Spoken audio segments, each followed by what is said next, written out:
What's the best approach to keep yourself from abandoning your goals? I'm Deana Farrell, and I am a former frustrated time management flunky who's discovered the real secret to effective goal getting. Now I'm on a mission to arm fellow valued, amazing ladies in business with just how to define and use that same goal getting secret to live their own God sized dreams. Welcome to today's episode and of the Prioritize Focus podcast.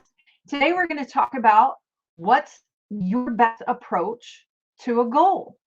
Do you know? Maybe it's, well, we'll get to that.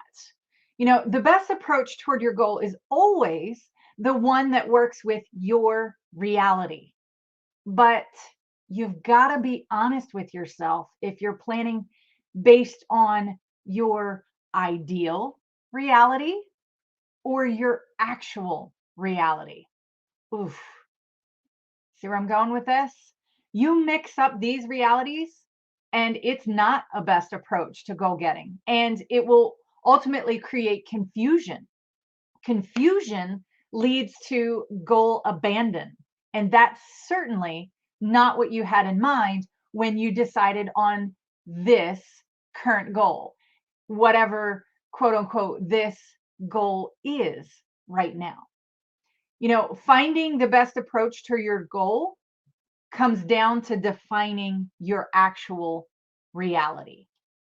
See, we like to plan in perfection, but yet we neglect to take into account our actual day-to-day realities, right? So being realistic about your level of accountability, responsibility, flexibility, maybe it's something else. See, you've got to know and be real about your level of commitment, your level of ownership, and even your level of adaptability, because that's what ultimately will determine your goal's best approach. Now, your goal needs you to be committed to pursuing, persevering, and productively taking action. Commitment comes down to accountability. Commitment means that you keep the promises that you make to yourself. Ooh, let that statement sink in for a second. And this is as much for me as for anyone. We're good at making commitments. We're good about talking about commitments. We're even pretty good at keeping our commitments to other people. Where we tend to kind of fall off a bit is keeping those promised commitments to ourselves. How often do we tell ourselves, oh, I'll start that when? I'll pick that back up on Monday, in the new year, in the next quarter. We let ourselves off the hook pretty easily, but we demand commitment from other people. What would happen if we hold ourselves to the same expectations that we have and put on other people? How would we do? How committed would we be to that? We prefer to be answerable for our actions and decisions when they're attached to favorable outcomes. Oh, yeah, I'll commit to that. That's easy. Here's a little tip and a bit of a caveat, right? When it comes to goal getting and planning and setting those goals. And I like to say things, that we're good at setting goals, and planning goals, but getting and keeping them, that's where things get a little fuzzy. And that's why it's so important that we need what I like to call my method of prioritized focus. And today we're talking about defining the best approach to your goal getting. Defining is like step number one in the prioritized focus methodology or system, whatever you want to call it. But it's level one, step one, define. So here's that little tip and that caveat that I want you to pay attention to. Be careful to not put more pressure on the goal itself than you do the process that will get you the closest to that favorable outcome. Let me wrap this up and recap this. Commitment means that you keep the promises that you make to yourself. We would rather that those commitments, those actions and decisions, we would rather those come with favorable outcomes. Well, we have to put more of our commitment into the process more than the goal itself. A goal is a milestone to a bigger vision. So maybe that's why we're so good at setting goals, planning for goals, but we tend to not be able to, maintain and keep them because we're looking at the goal as a goal in itself. I know this sounds kind of like redundant and circular, but I'm like kind of thinking out loud how best to explain this. You've got to look at goals as mile markers and stepping stones to that bigger vision. And that's why a lot of us will also get stuck and discouraged because we haven't set out our goals, plural. Once you hit this goal, this is going to be the next one. Once you hit that one, this is going to be the next one. When it comes to your vision, you don't fully arrive at your vision. That's why it's called a vision. It's like a cloud. You know it's there, you can see it, but it's not really quite tangible. You're always pursuing it. And you have to persevere. That's where commitment comes in. And you have to productively and purposefully take action. And those are goals. And that's why we're talking about what is your best approach. So focus on processes, and it's going to take goals to get you to those processes that work. Think of goals as the one and done things that get you to the next level, to the next goal. Process means that you've created a system for repeating favorable outcomes. Goals are like the experimental targets to help you define your best process, your best approach. I hope that makes sense. So be more excited and focused on the process that it's going to take to get you there. The goals are the experiments. And that's why it's good to have small, short-term goals, because you know quickly if it's going to work or not. And we also have the attention span of a gnat. So to have a goal that has so many multiple levels and infinite timelines, and you keep stretching it, is just only going to feed the discouragement and the disappointment. Keep the goals small and timely so that if this works or not. Then you put that in your goal getting toolbox. It becomes part of the process. I have what I call a roadmap for the focus challenge. And I can give this to you, schedule a free call with me and we can walk through this process. But essentially, it is, step one is define the goal and why it matters. And in order to dig into that why, we really get down to the nitty gritty of, your core values, that big vision. That's step one, define. And, we're kind of sitting in this a little bit right now. Step two is discover. Discover what's needed and how you're going to use those goals, those core values that you've defined for your bigger vision. Step three is determine. Determine where and when these actions are going to happen.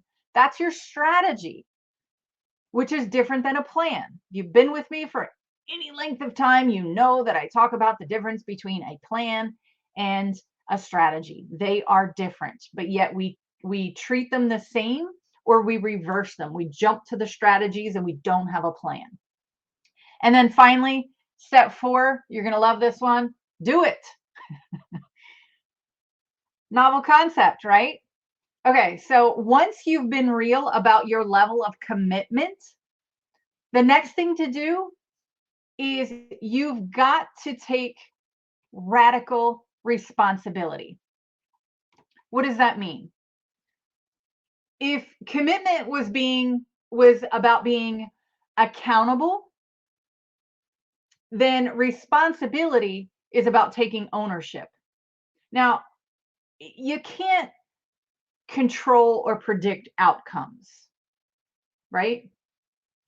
But you do have 100% control over your choices. How often do we tell ourselves, oh, I didn't have a choice. I didn't have a choice. Yeah, you did. And if you don't make a choice, that's a choice. So we have to remember too that choices come with consequences. Some are great, others not so much, right? Either way, we are responsible for our choices and the actions behind them. So do you see why and how this process, like I call prioritize focus method, step one is define.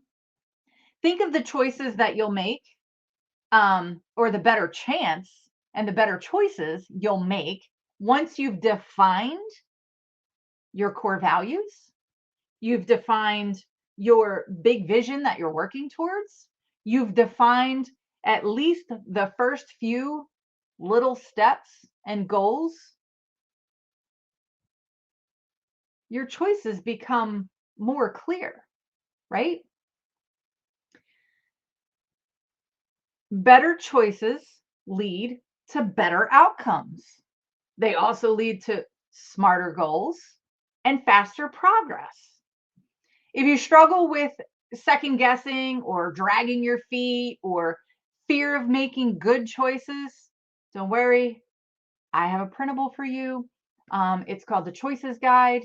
I'll put the link in the show notes. You can download that. Moving on. So after we've made realistic commitment and responsibility, you then have to determine what's your flexibility level. This may be one of the final components of, identifying and defining your best approach towards your goal, but it's very important. Like flexibility doesn't seem to be something that you would put into your goal getting matrix, but it's so important. Why? Adaptability is such a big key in goal getting. We've talked about and discovered that favorable outcomes are preferred. Yes, please. But they're not always predictable. And the consequences of those outcomes, good or bad, are attached to our choices. We can control our choices, but not circumstances or situations.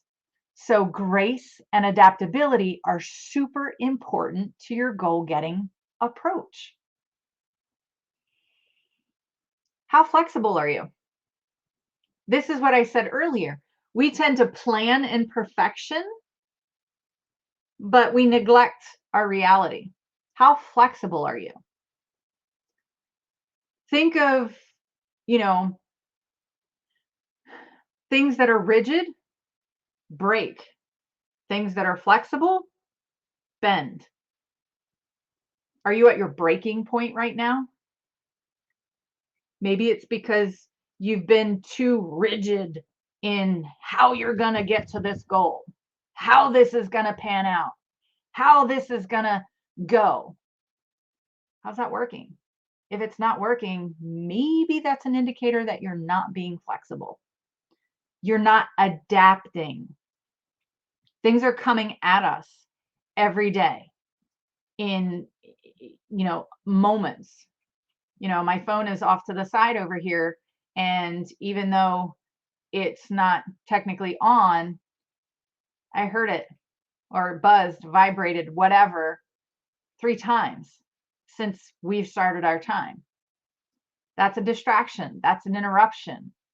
I don't know what I'm going to find when I open that. Flexible, adaptable. So yes, this is where defining the bigger vision, defining your core values, those become your not only your decision filters, but also help you prioritize what's important. So no matter what that text says, when I open it, I'm going to know how to prioritize it. I'm going to know how it aligns with my bigger vision, if it changes things, and how maybe I might have to adapt my planned schedule for the rest of the day based on whatever that text may be. Am I ready and prepared to do that? So now that you have that, now that I've given you, these 3 different approaches, which one is best for you? Do you need accountability?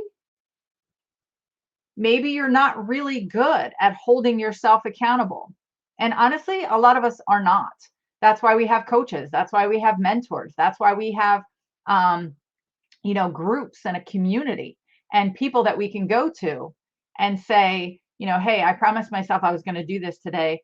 Can you hold me accountable? And that doesn't have to be a big thing. That can just be as simple as texting someone and say, hey, can you text me on Tuesday morning at like 9:30 and just say, hey, did you finish that thing you promised yourself you were going to do? They don't even need to know what it is.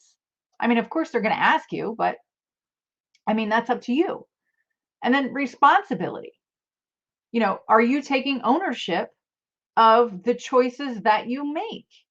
Not all of them are going to work out great. Some of them will. Either way, there are costs and consequences to our choices. Are you mindful of what they are when you make your decisions? And then flexibility. How adaptable are you? We just talked about that. So what is going to keep you from obeying your goals? Is it one of these 3 things? Is your commitment lacking? Maybe you're skipping out on taking responsibility for your goal's outcome, good or bad. Maybe you're too conformed or confined to a certain way of doing things. And maybe that's stalling your progress. Sooner or later, you're going to have to come to the conclusion as to what's the best approach to your goal getting. I mean, I talk about goals all the time, but at the end of the day, it comes back to and translates to the bigger process, which is being able to prioritize my focus. And in order to do that, I have to run through that prioritize focus method. Define, discover, determine, do it. So, what is yours? What's your best approach to your goal getting? Whether yours is accountability, responsibility, or flexibility, it's up to you. Experiment. And maybe it's a hybrid of all of those or none of them. Maybe it's something else. I don't know. But you get to choose. You get to make that choice. You get to own it. You get to be flexible with it and see how it works out for you. And listen, I am focused on the best approach towards my goal right there with you. And if you haven't um, like this page, if you're watching over on YouTube, if you haven't subscribed to the podcast, please do that. And you could always visit prioritizefocus.com and join the e-newsletter. I have resources and tools and things for you there. But until then, I hope that you are mindful of your choices and make the best ones possible. And don't be afraid to experiment. You got this. Thanks for watching and thanks for listening. I'll see you next time.